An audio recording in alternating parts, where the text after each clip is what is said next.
Hello, friends, and welcome to another RobCast. It is a lovely Sunday evening in the summer, and all my Australia, New Zealand friends, it was great to be with you the past couple of weeks. Thank you for making me feel right at home, especially the couple that sat in the front row with the custom-made T-shirts in Auckland that said, "I believe in miracles." I'm thousands of miles away from home, and people are making fun of how I pronounce words. And that is just, that's just going above and beyond. Today, I have with me beloved friend of the RobCast and friend of Rob and Kristen's, Pete Rollins. Pete? It's so good to be here. In roasting Los Angeles, sweating away. Yeah, it's a little hot. I thought we were doing okay in here. Oh, no, it's pretty nice. Pete and I are going to be speaking at an event in England in a couple of weeks. Yep. And Pete, we always have a great time anyway, but we're going to be doing this event together, and I always love being with Pete and started thinking about all the things we talk about and thought it was time for another RobCast, and maybe we should do a series. So the event is called Timings UK Conference, Timings Conference UK, and if you Google that and my name or Pete's, you'll get there. You can also get there through my website. Can you get through your site? They can, yep. Yep. So we're doing that. I'm going to be in Belfast. I'm going to slip in the back, by the way, and try not to pay for a ticket, if that's okay. I shouldn't tell you that, but I probably will try. In 2 weeks, I'll be in Belfast. Get past the security. And then the next day, Dublin. And then 2 days later, Paris, which would be August 9th. And then Pete and I will do this event the 10th and 11th. And then the How to Be Here tour will be in London on the 13th. But all of my UK, Paris, Belfast, Dublin, and then this event we're doing is in Lincoln, which is a small town in England somewhere, which I'm so excited to see. So we got all that going on, but let's do a couple of podcasts in a row, you and me, and let's start. Sometimes I like to ask Pete just one question and then see what he does with one question or one topic or one idea. So should we talk about God? Let's talk about God. Funny enough, like I do theology, but you'll find that I don't talk about God very much because a lot of my theology is about what we can't say. And also a lot of my theology is about how to be more human.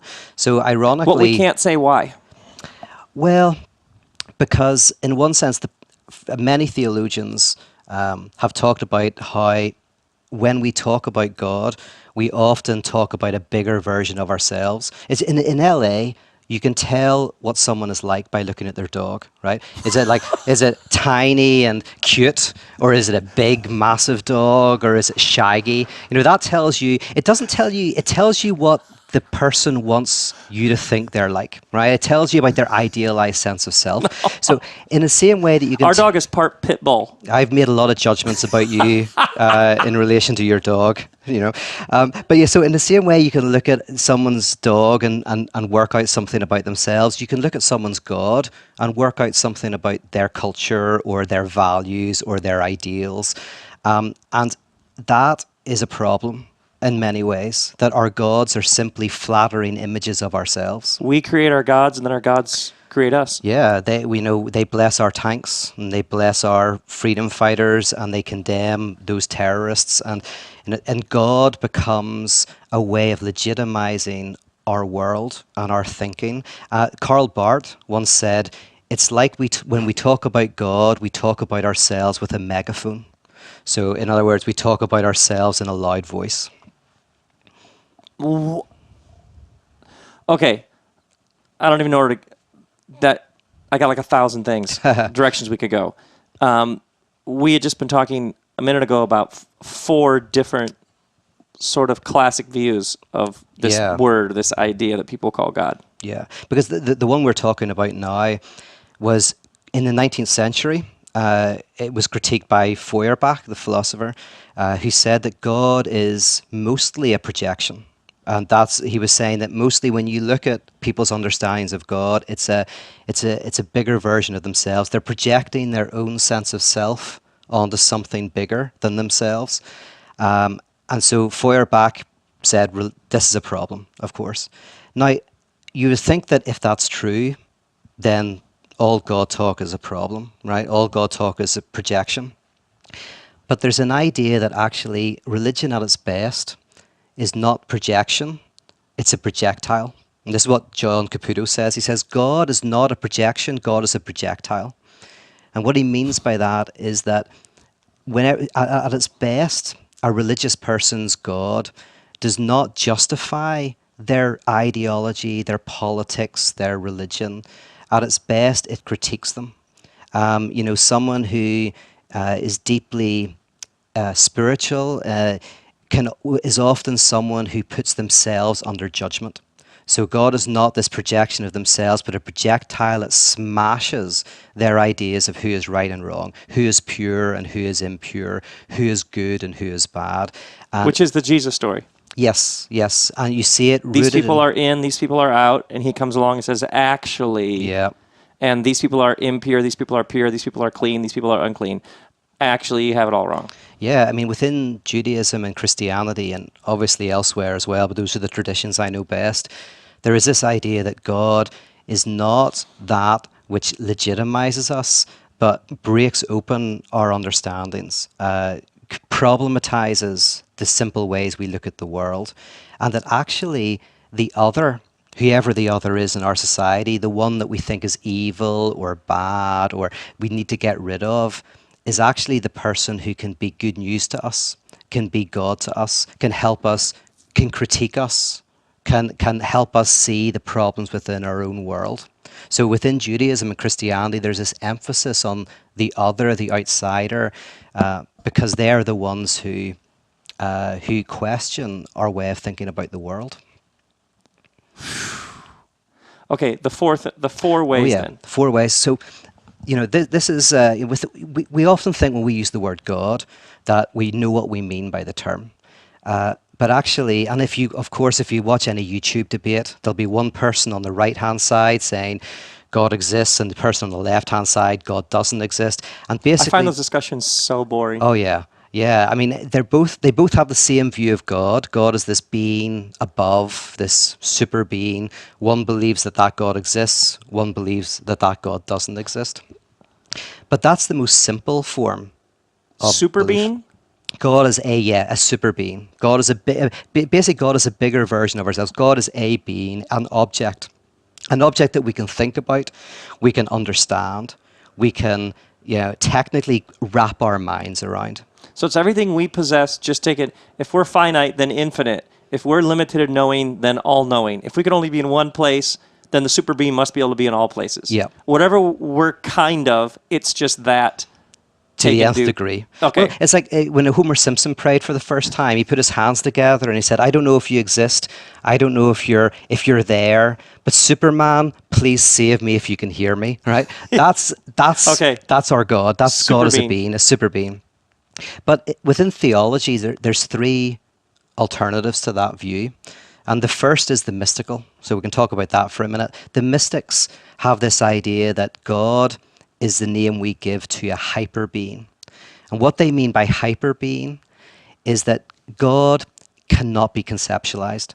God is bigger, better, different than anything we can say about God. I mean, this is most famously described. Well, there's a few people. Meister Eckhart said it beautifully when he said, "I pray God rid me of God." Because he said, every time I say the word God, I have an idea of what that means. But my understanding of God is less than what God is. Whatever I could think up, if there is some sort of divine being, that divine being will transcend whatever I could cook up. So God, help rescue me from whatever idea I have of God. Exactly. And this is called dialectic theology. Dialectic. Karl Barth was very important in this movement, where he says, God is a no that breaks into all of our yes. What he means is we create kingdoms, and God is that which breaks the kingdoms apart. When God shows up, everything we thought we knew is dust and ash.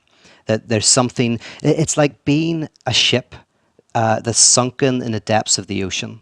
The ocean contains the ship, and the ship contains the ocean, But while the ship contains only a fragment of the ocean contains the entire ship. So we are saturated in the divine. And this saturation means that, and this is interesting, means we always have to dename God. Now, by the way, this is why atheism and theism have always had a kind of love affair. We think of them as enemies, but if you ever look at philosophy and theology, this is the most passionate love affair you will ever find. Yeah. There is violence, there is love, there's infidelities. This is the perfect relationship of I can't live with or without you. Because within the mystics, and this is the first form of atheism that's theological, they say every theism has to have an atheism.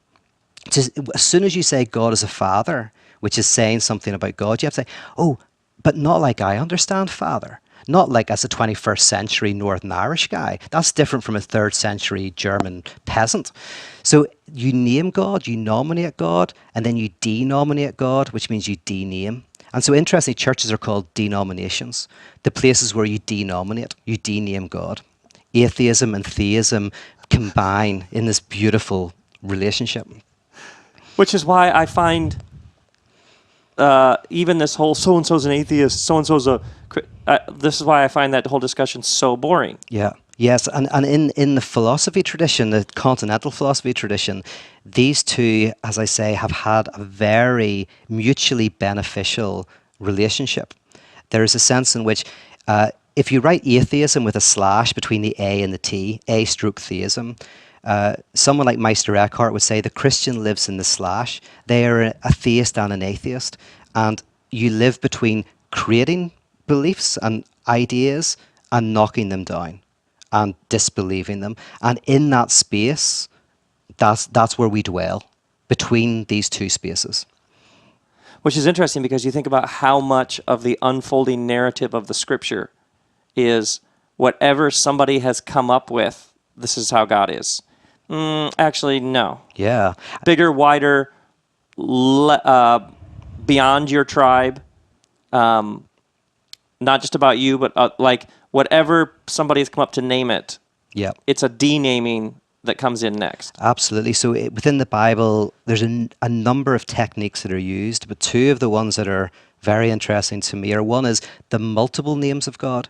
There's one way of not naming something is by naming it in so many different ways. So poets try to speak of the unnameable, and so they speak so much because they cannot articulate what they want. You know, you cannot speak of love, so you use so many metaphors, and sometimes those metaphors clash. So in the same way you have God as a warrior, or God as a peacemaker, or you have God who doesn't change, or you have a God who changes. Man, woman. Yep. Yeah. Yeah, and these names they clash. So when Eckhart says the unnameable is omni-nameable, what he means is... The unnameable is omni-nameable. Yeah, which means that you will generate an infinite variety of names, and that's designed to protect you from thinking that you can have one name that names them all, you know, like one ring that rules them all, you know. Got it.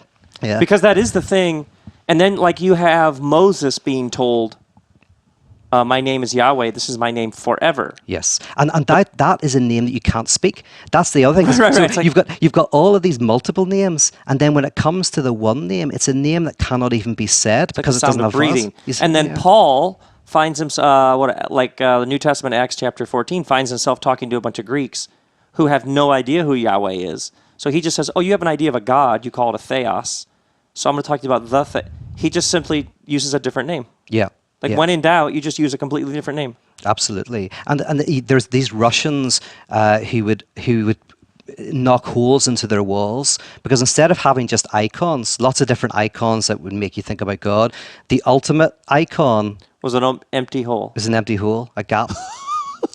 A gap, a space. The hole worshippers, they were called. You talked about in your in Peter Rollins' first book, in your first book, How Not to Speak of God, which was all about this first one.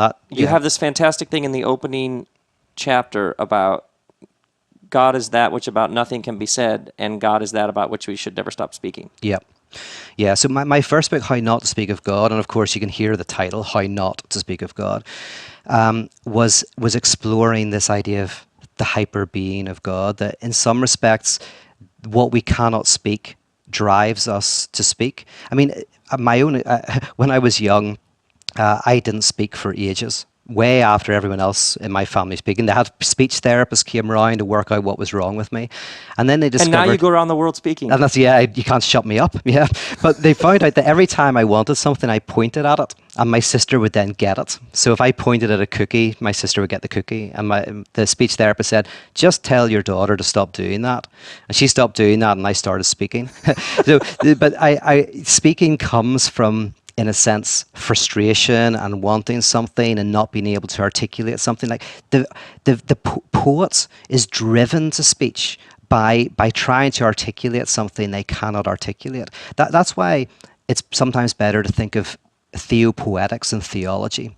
So someone like Caputo talks about theopoetics, that this is not theologos, you're trying to put God into a word, but actually theology at its best is this language that draws you into something you cannot speak. By the way, this is why Tillich said that someone says, oh, if theology is symbolic, then it's just symbolic. And he goes, oh, no. It's just literal. If something's literal, it's just literal. Symbolism is more than literal. Like if someone rose from the dead somewhere in the world and it was on TV tonight, we probably wouldn't even watch it. We might watch it if it's not Friday night, and then we might talk about it in the pub. But someone rising from the dead is of no real interest. It's just like a bit of a bizarre thing. There's no Lazareans running around the world, you know. If it's just literal, if it's just a literal Lazarene, followers of Lazarus. Yes, because he rose from the dead. I've never heard. You're right. Yeah. So if it was just literal, it would just be a bizarre thing. For Eckhart, it says if it's not something that impacts you subjectively, then it doesn't mean it. So it's the same like a flag. A literal flag is just cloth and colours. But if it's a symbol, the cloth and the colours also help you participate in it. So whenever Tillich says theology is symbolic, he's saying that this is a discourse that helps us participate in a reality that we cannot nail down. We are taken up in it. Like the ship in the ocean, we are taken up in that which we cannot speak. So theology for the mystics is a type of poetics. So the literalist misses the actual power that pulls you into participating. Yeah. I mean, this is why, and this is actually why I call myself a theologian, although I'm trained as a philosopher. What was your PhD in? Continental Philosophy and Political Theory, Post-structural theory. Post-structural theory. Yeah. So. Fun and games. I get a lot of guests in here with PhDs in post-structural theory. Every day. But the reason. How many people in the world have PhDs in post-structural? What was it again? Post-structural theory. I don't know what it is. Don't ask me what it is. I did a PhD in it. There's a few knocking around. Like you all know each other? Yeah, we probably actually do. There's a few conferences. I don't go to the conferences anymore. A post-structual theory conference. Yeah. Oh yeah. Oh. Yeah, that sounds is a like good fun. time waiting to happen. It's a party. It's a party. But the reason why I consider myself a theologian is because Tillich says. Paul Tillich, by the way. Oh, Paul Tillich, incredibly influential thinker. Oh yeah, someone I deeply admire. I love that guy. Yeah, and critically engage with whatever, but I like him. He says that the theologian is someone who is taken up in the thing that they're concerned with. So. It's like if you're a philosopher, you sit back and you look at something, you think about something. But if you're participating in the reality that you're speaking of, he says you're kind of doing theology.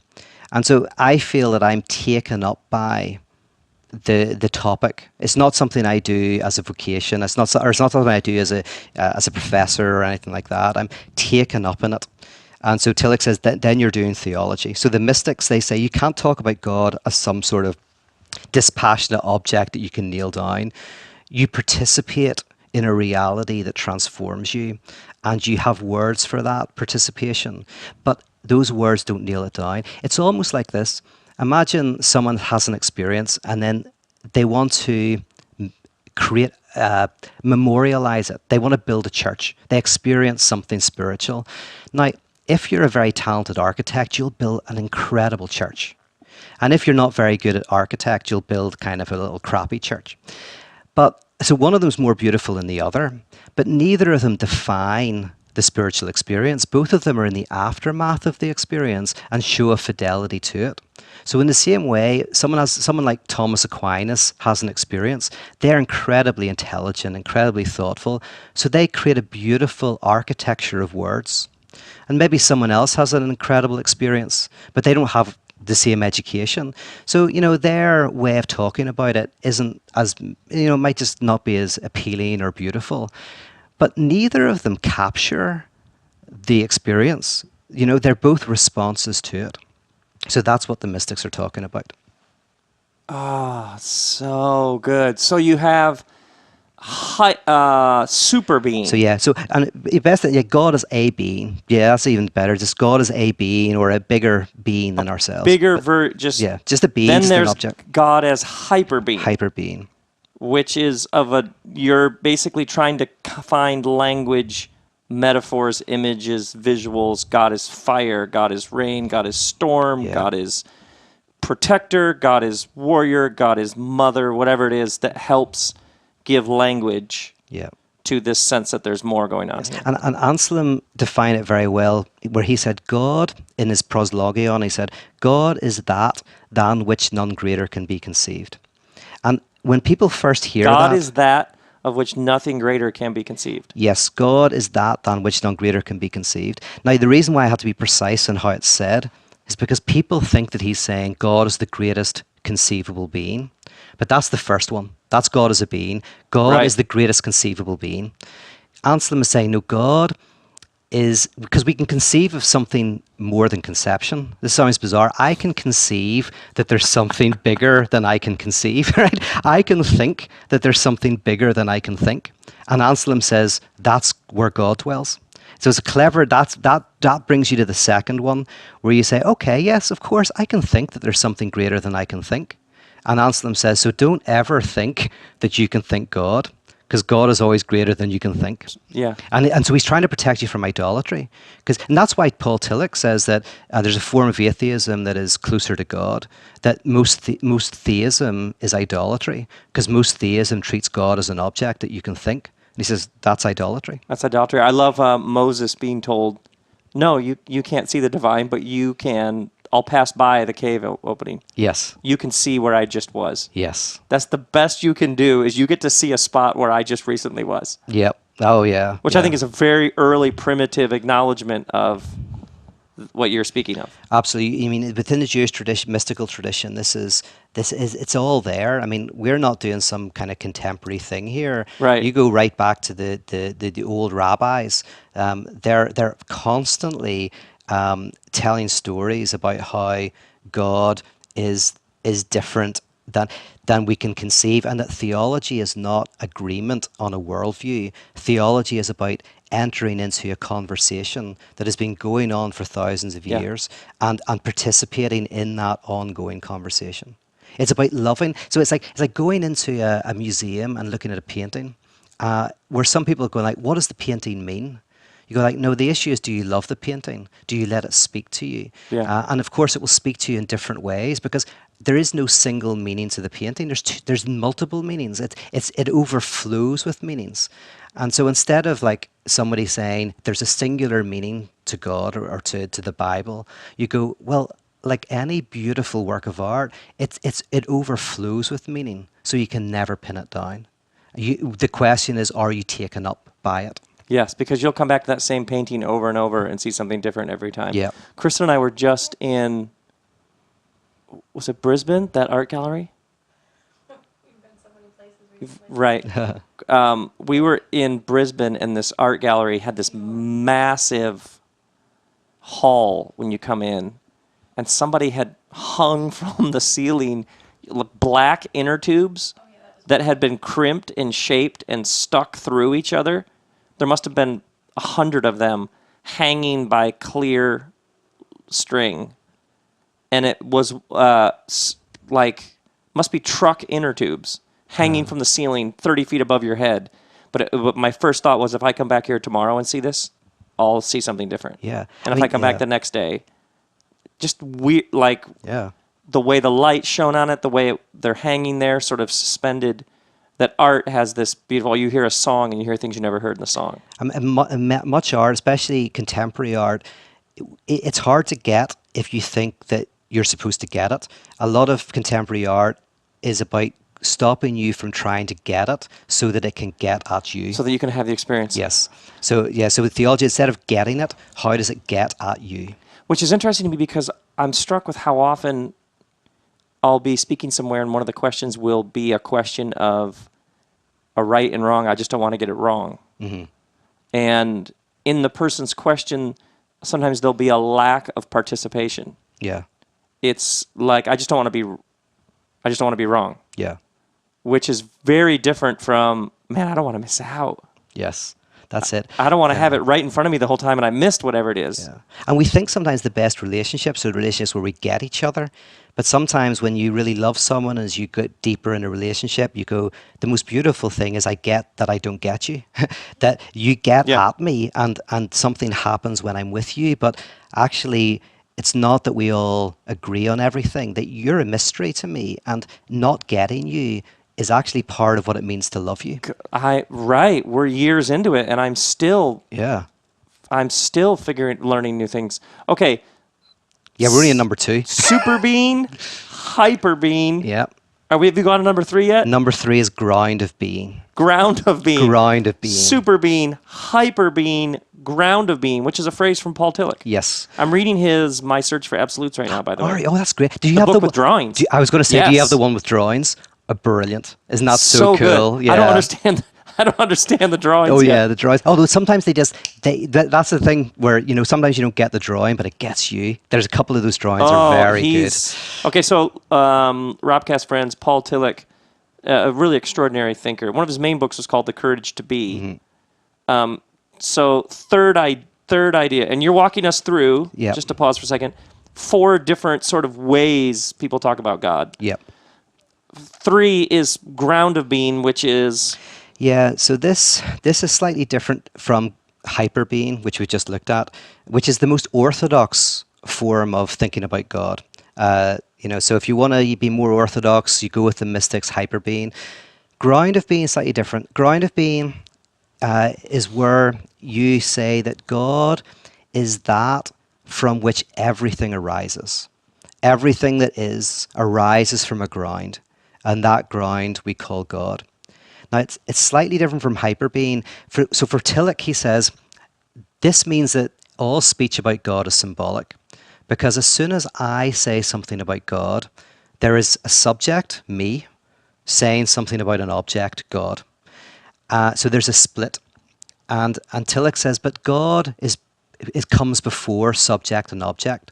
So as soon as we make God into an object, we miss God. Because God is not an object. God is that out of which subject and object arise. So there is, I am standing at a distance arguing or making observations about this being or idea or argument, which is very different from I'm breathing and the whole thing exists. Yes. And where did that come from? Yes, exactly. So for Tillich, now, he has a really interesting approach. Because for the mystics, there is a sense in which you connect with what we call God or the absolute through, in a sense, contemplation and kind of like not through intellectual means, but through experience.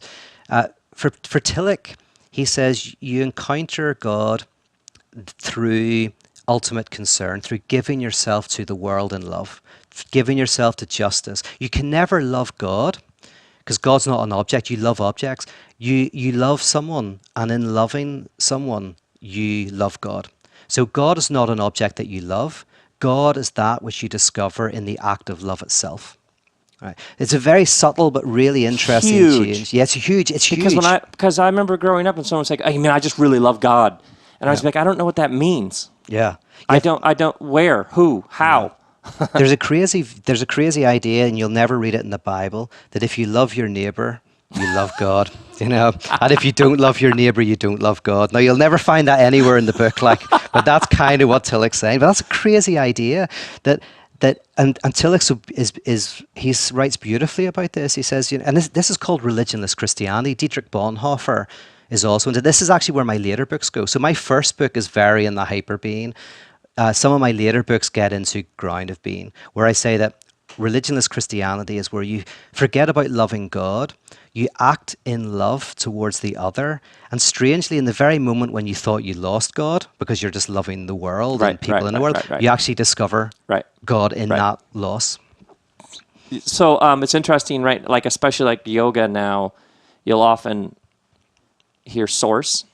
Oh, right, yeah. We're grateful to source. Lots of people talking about source. Lots of people talking about breath. Yeah.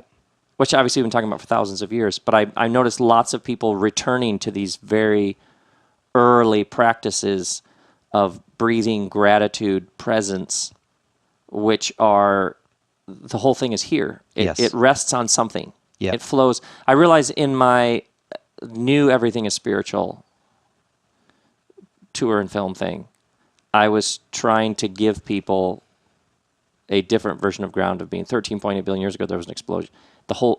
What is moving the whole thing forward? Yeah. What is the whole thing in? Yeah.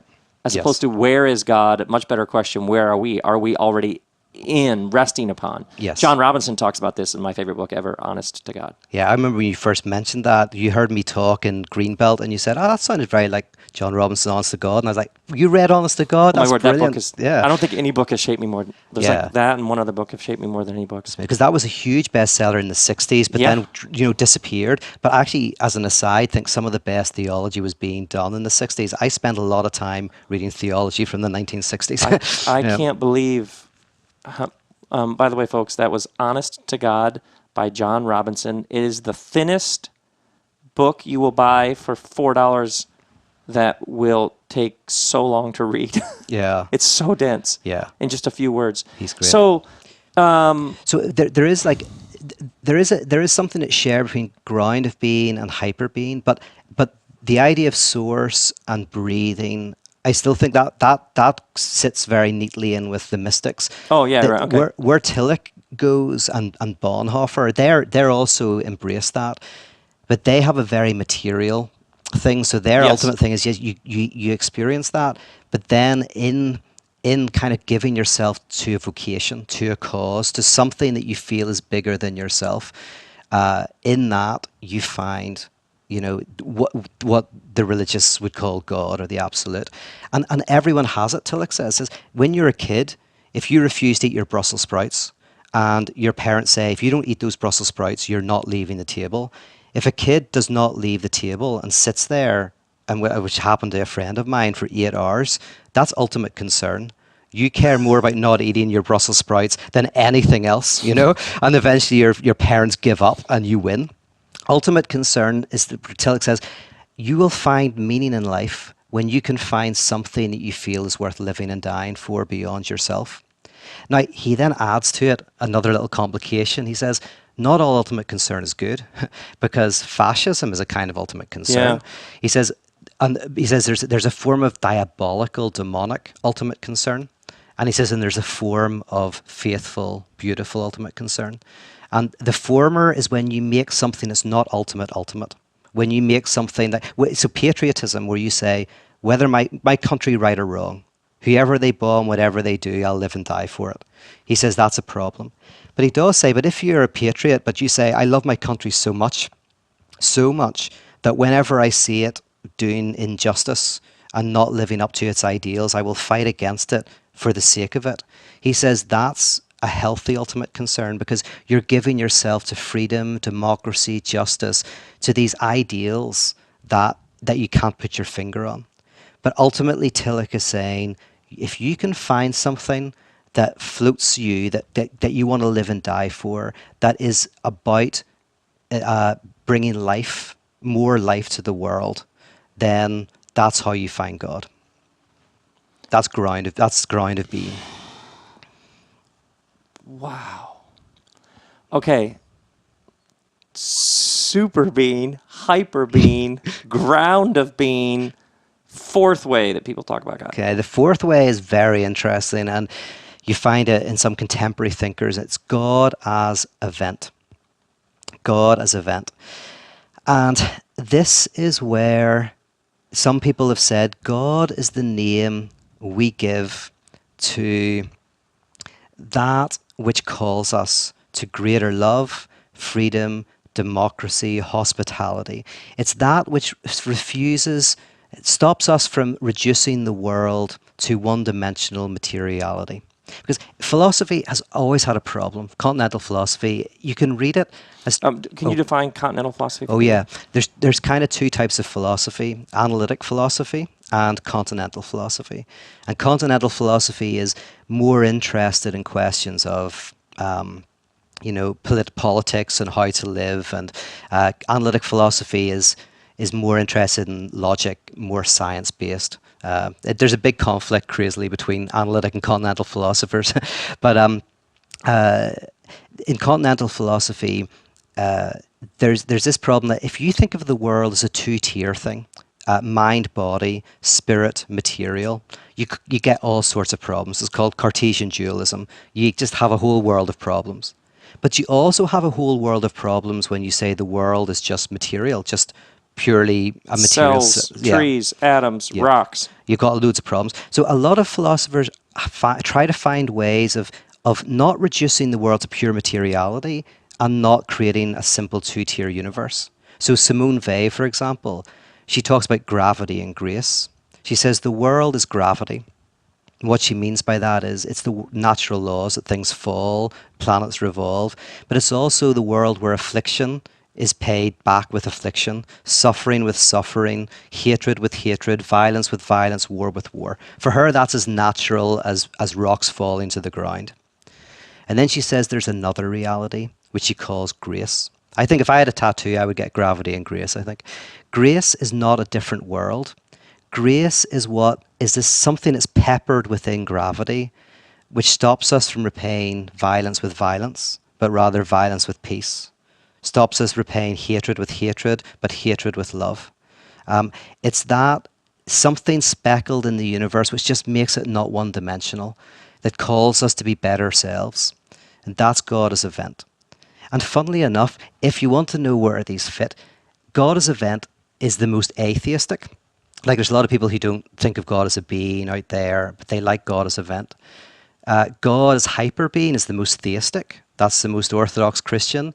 And the middle one, I was saying earlier to Kristen, that's like Goldilocks, God as ground of being. It's like, it's a little bit blurry as to whether, it's theism or atheism. It's a bit blurry. So you've got all three of those choices. But God as event means, and Derrida, the philosopher Derrida, talked like this. He said, there is something, every time we try to talk about justice, we end up creating something that's less than just. Every time we try to instigate democracy, it's never quite the way we'd like it to be. But there is something that calls us to always rethink our laws and democracy and our freedoms to make them better. And if we give ourselves to that, we are giving ourselves to what the prophets of old gave themselves to. Oh, it's interesting. Like, you look through the Exodus story, and for lots of the sages and the rabbis, the Exodus story was about slaves being liberated from oppression. Oh, yeah. That you can have all your nice, lofty, abstract ideas, but the divine is about the liberation in time and space. Yes. From whatever you need to be liberated from. Exactly. It's that event. Call. It's that event, and it's giving yourself to that event. Emmanuel Levinas, who's a very orthodox Jewish thinker, he defined atheism as subtracting yourself from the other, living for yourself. And he defined theism as giving yourself over to others, to working for justice, working to giving yourself to that call. Now, that's a weird way to define atheism and theism, but within that Jewish place that he was speaking from, he was like, yeah, whenever the prophet, talks about the divine, the prophet is talking about righteousness. The prophet is talking about freedom. The prophet is talking about slaves being freed from their shackles. That's what he's talking about, or she's talking about. Yeah, there's this great line in the prophets about to know me is to care for the poor. It's not just how you arrange your intellectual furniture in your head. This is go care for somebody who needs it. Yeah. That's where I'm found. Amos says, I despise your religious festivals. Let Yeah. righteousness flow like a river, justice like a never-ending Yeah. stream. So interestingly, these are not writers. Derrida is not someone who's trying to think of some clever new definition of God. He's reading the Hebrew scriptures, and he's reading the Christian scriptures, and he's going, oh my goodness, there's something about a call to beauty that's happening there. And Tillich's the same. Tillich says, if you have somebody arguing for God and somebody arguing against God, and the person arguing for God is saying, well, look at all the great things that have been done in God's name. Look at the orphanages that have been built. Look at the hospitals that have been built. And then the other person says, but look at all the horrors that have been done in the name of God, all the wars, the torture. Tillich would say, both of them are showing a care and concern for the world. So he says both of them are affirming that God is the ground of being. Both of them are standing in the very same tradition as the prophets.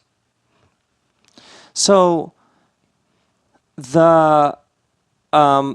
hearing you speak, a couple thoughts. First, I'm struck with how many people in our world would say they don't believe in God, they don't know if they can do the God thing, et cetera, et cetera. But then when you just have a bit of conversation about that, they're talking about a very particular, generally super being view, and aren't aware that there are lots of other ways of understanding this term, the divine, God, etc. Yes, absolutely. And you see the same thing. Yeah, and in fact, you've got Simone Weil and Paul Tillich and Heidegger who all say contemporary atheism is closer to the biblical tradition in theism. And they say it in different... Yeah, it's crazy. And they say... Well, I've had that experience often. Yeah. Where somebody will be like, oh, I don't believe that anymore. I'm an atheist. And I'll say, well, fantastic. Let's talk about it. And then they begin to articulate a worldview that's like, oh, you're actually articulating very sort of straightforward Orthodox faith. Yeah. You've just rejected a God who should be rejected. Yeah. I mean, there's a whole argument. It's an argument that I personally affirm and argue for, that what you see within the best of the Jewish and Christian tradition, and as I say, likely other traditions, is that this is not about getting the right belief. That it's never been about, getting the right thoughts in your head. Like Kierkegaard says, this is not an exam that you have to pass to get into heaven. Tick the right boxes and you get in. It's about a different mode of being. It's about a different way of life. And so, in other words, if that's true, and by the way, in psychoanalysis, there's an idea that we don't even know what we believe. We think that we know what we believe, but what we believe is often hidden from us. What we think we believe is often a trap. It's an idealized form of ourselves that we use to hide. So, for example, I might say that I love my parents whenever I never actually phone them or go and see them.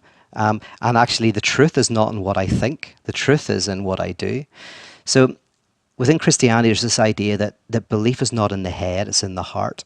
And one way of thinking about that is saying that faith at its best is about attempting to orient yourself differently in the world, not have a certain view about the world.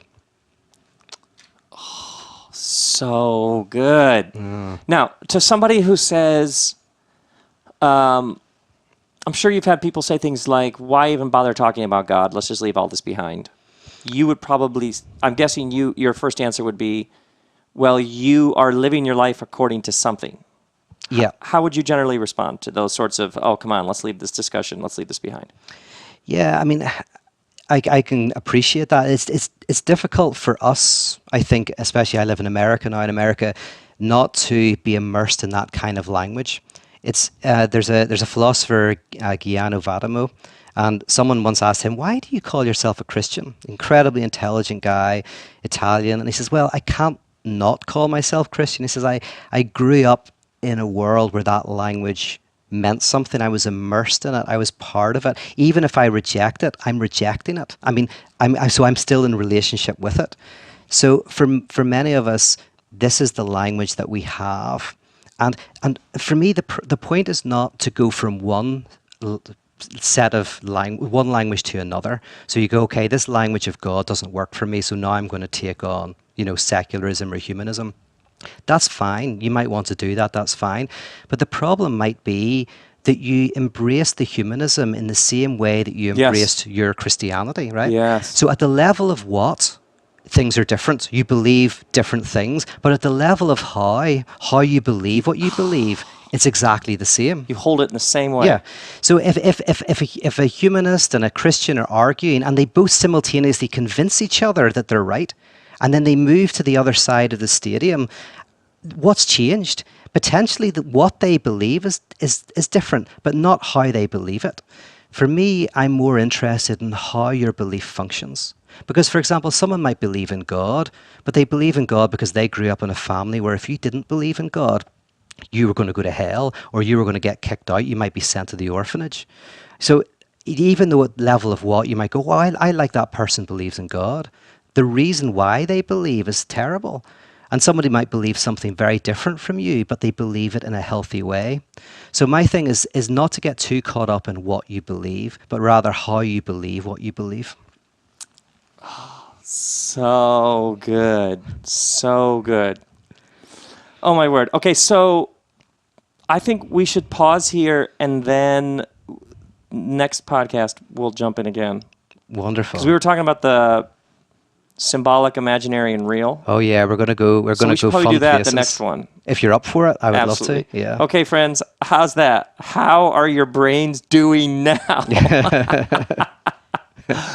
Oh, I just love doing these interviews with you, man. I love working with you so much. I really do. I love it. Pete Rollins' books are How Not to Speak of God, The Orthodox Heretic, The Divine Magician, The Idolatry of God, The Fidelity of Betrayal, and he has a new one coming out called The Secret of the Purpose-Driven Shack. It's going to be my bestseller. Yeah. I've been doing that, telling people that my next book is The Secret of the Purpose-Driven Shack, which is not, because it makes me laugh.